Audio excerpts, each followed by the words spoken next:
Welcome to అమ్మ channel. నేను మీ రమాదేవి. చాలా రోజుల తర్వాత ఫుల్ వీడియోతో మీ ముందుకైతే వచ్చానండి. నేను ఎందుకు వచ్చానో నా తమ్మునేలు చూసి అర్థమైపోయి ఉంటుంది. నా ఆంధ్ర స్టైల్లో పక్క కొలతలతో తొక్కుడు లడ్డు ఎలా చేయాలనే విషయం చెప్పడం కోసం మీ ముందుకు వచ్చేసా. సుత్తి కొట్టకుండా ఉన్నది ఉన్నట్టు చెప్పేస్తాను. వీడియో అయితే ఫుల్గా చూడండి. ఎందుకంటే పక్క కొలతలతో చెప్తాను అన్నాను కదా, కొలతలు అనేవి మధ్యలో చెప్తానా లాస్ట్లో చెప్తానా అనేది నాకే తెలియదు. మళ్ళీ కొలతలు మిస్ అయిపోతారు కదా, అందుకని వీడియోలోకి వెళ్ళిపోద్దాం. వచ్చేయండి. ముందుగా శనగపిండి 3 దవల పిండి అయితే తీసుకున్నానండి. మా అత్తయ్య గారు కొలుస్తున్నారు చూసారా. 3 దవల పిండిని ఇలా జల్లించేసుకోవాలని. జల్లించుకోకపోతే వేస్ట్ ఏదైనా రాళ్ళు లాంటివి అలా ఏమన్నా తక్కువ చెత్త ఏదైనా ఉన్నా అలానే ఉండిపోద్ది అనమాట. ఇలా జల్లించేసుకుంటేనండి బాగుంటుంది, నీట్గా ఉంటుంది అనమాట. ఇలా జల్లించుకున్న పిండి గట్టిగా కలుపుకోవాలన్నమాట. ఎందుకంటే మనకి ఇది కొద్దిగా అవ్వడానికి నిలబడేలా కలుపుకోవాలన్నమాట. కొంచెం కొంచెం పోసుకోవాలండి వాటర్. ఒక్కసారిగా పోసుకుంటే పిండి పలచనైపోద్ది అనమాట. ఇలాగ గట్టిగా కలుపుకోవాలి. ఈ కలుపుకున్న పిండిని ఇలాగ పాముల్లా చేసుకొని మనం ఆయిల్లో డీప్ ఫ్రై చేసుకోవాలండి. ఇలా మొత్తం అన్నీ కూడా ఇలా పొడుగ్గా పాముల్లా చేసుకొని నూనెలో అయితే డీప్ ఫ్రై చేసుకోవాలి. ఇలా శనగపిండి కాబట్టి తొందరగానే వేగిపోతాయి అన్నమాట. మరీ బాగా గోల్డెన్ కలర్లో కాకుండా లైట్గా వేగితే అన్నప్పుడు తీసేసుకోవాలన్నమాట. ఇలా తీసుకుని వేగిన తర్వాత ఇవి చిల్లులు బేసన్లు అయితే వేసుకోవాలండి. నూనె వాడుతుంది అన్నమాట.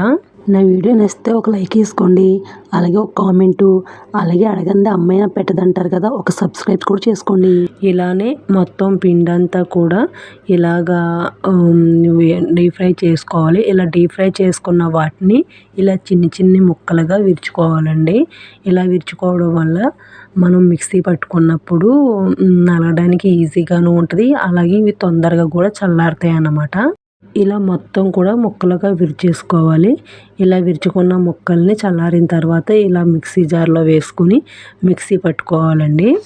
మిక్సీలో చల్లారిన తర్వాత మిక్సీ పట్టుకోవాలి. ఇలా మిక్సీ పట్టుకున్నప్పుడు యాలకులు కూడా వేసుకుని మిక్సీ పట్టుకోవాలండి. ఇలా మిక్సీ పట్టుకున్న పిండిని ఇలా గిన్నెలో వేసేసుకుని తర్వాత ఇలా జల్లించుకోవాలండి.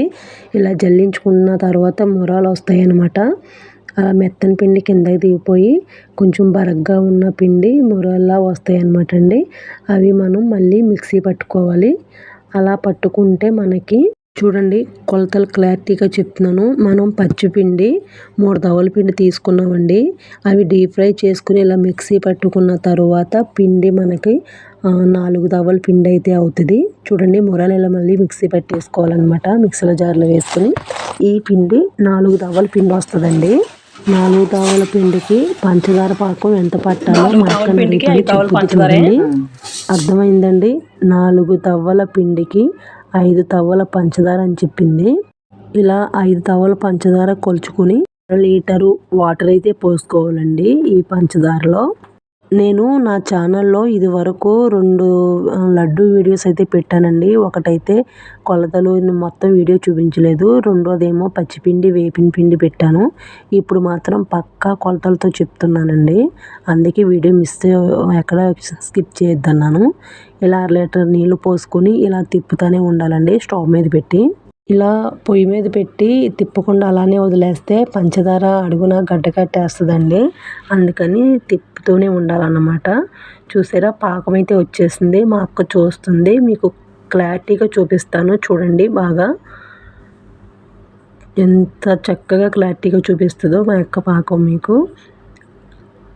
అది చూసారా, పాకం తీగ అలాగా నిలబడినట్టు ఉండాలంటండి. దాన్ని లేత పాకం అంటారంట. అది దింపేసి పొయ్యి మీద నుంచి మనం జల్లించుకుని పక్కన పెట్టుకున్న పిండి ఏదైతే ఉందో అది ఈ పాకంలో ఉండలు కట్టకుండా గరిటెతో తిప్పుకుంటూ మొత్తం పిండి అంతా వేసేసుకోవాలండి. ఇలా ఉండలు లేకుండా కలుపుకోవాలన్నమాట.